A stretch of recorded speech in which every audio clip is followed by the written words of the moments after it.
previously on Monaco versus Charles Leclerc. In 2017, when he was racing in Formula 2, he starts from pole position, maintains the lead of the race right up until the point he gets a suspension failure caused by a loose wheel. In 2018, now in Formula 1, racing for Sauber, his brakes failed heading into the Nouvelle chicane, smashing into the back of Brendan Hartley, who was the first ever trans Formula 1 driver. In 2019, he gets knocked out in Q1 by his teammate Sebastian Vettel because Ferrari misjudged the cut-off time and didn't send him out for another run. Then, in the race, trying to make his way through the field, he clips the barrier, gets a puncture, rips his car to shreds and retires. In 2020, the Monaco Grand Prix was cancelled because of Corona. In 2021, he fucked his car into the barrier on his final run in Q3, gets pole position anyway, but then on the way to the grid on Sunday, his gearbox failed and he doesn't even start the race.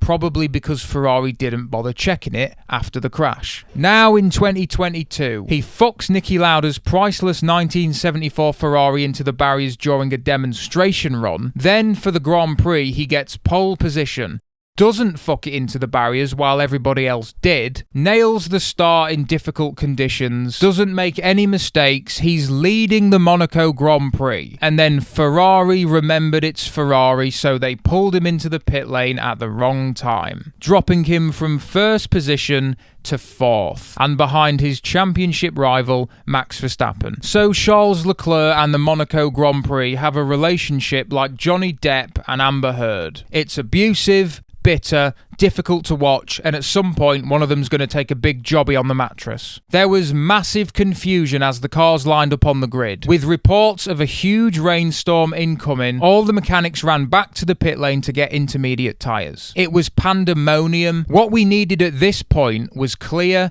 decisive direction from race control. But this is the FIA. So obviously, it went completely to shit. First, they suspended the start procedure to give the teams extra time to prepare. Well, that was nice. Then, we were told the race was going to start in 9 minutes. But then, another twist. There was a power cut which broke the start lights. So then we get a message that says, formation lap will start behind the safety car. Why this mattered is because when the race starts behind the safety car, every driver is obligated to fit the extreme wet tyres. This caused even more chaos as the mechanics ran back to the pit lane to get the extreme wet tyres. There was only one problem. It wasn't extremely wet. It was barely damp. Listen to how Ted Kravitz describes his confusion down in the pit lane. So if the race starts behind the safety cars because it's too wet, then it's a mandatory start on the full wets, isn't it?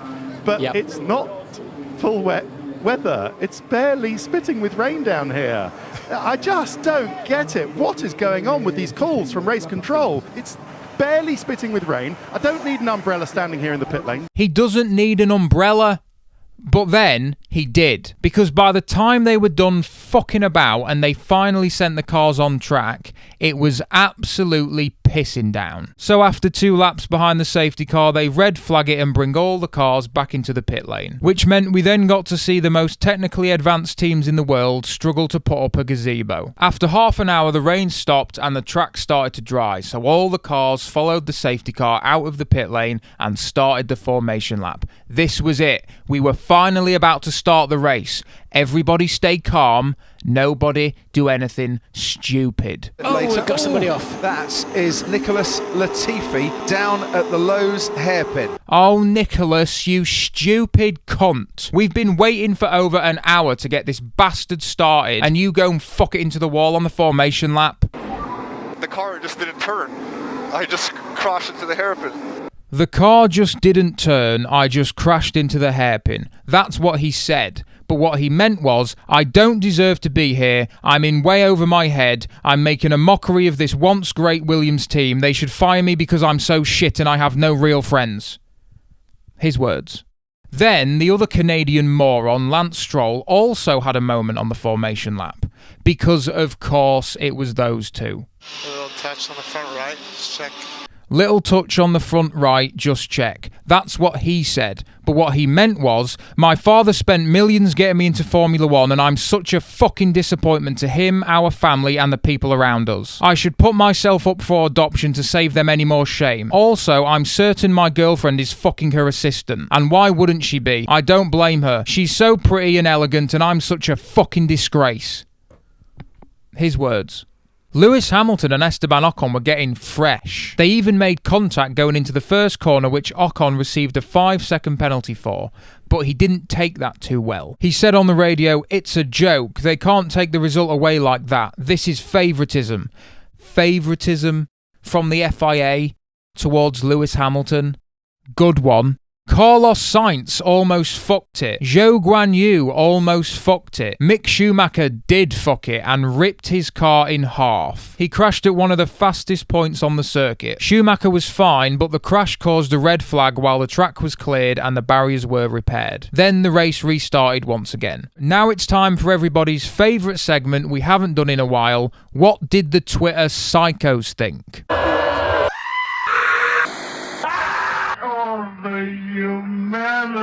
I'm gonna have to stop for a minute. So the moment that set them all off was when Max Verstappen came out of the pit lane on dry tyres. He did a little drift and touched the yellow line on the pit exit. The stewards noted it but decided not to give him a penalty, probably because he just touched it, didn't go right over it, so it wasn't that serious. Except for the fact it was an obvious hate crime. Where the fuck is Max's penalty? Max getting away with murder again. Clearly did it to block the Ferrari. Anyone else gets a penalty guaranteed. Why in heaven did the FIA said nothing about Max's penalty? I'm raged. I'ma fuck up the next person that talks to me. Where the fuck is Max's penalty for crossing the pit exit line? Announce Verstappen 45-minute penalty now. Where is Max's penalty for fuck's sake? It was 5 months ago. Move on. Grow up. If you're going to be this offended at something, at least get a proper scandal. Oh, but you can see in the video, Max touches the yellow line. Yeah, do you know what else you can see in the video? JFK getting shot by the CIA because of his response to the Cuban Missile Crisis. That's a proper scandal. Oh, but you're not allowed to touch the pit exit line because Article 5.1 of the sporting regulation says the Queen is a lizard. They found fragments of a bullet in JFK's head that didn't match the bullet that came out of Lee Harvey Oswald's rifle. The point is, what was my point? Never mind.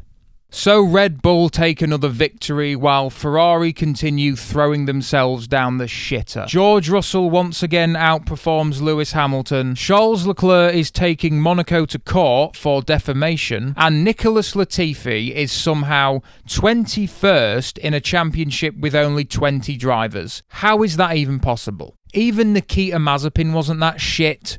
And he's now a war criminal. Lead of the race right up to the point his suspension fails because of a loose wheel nut.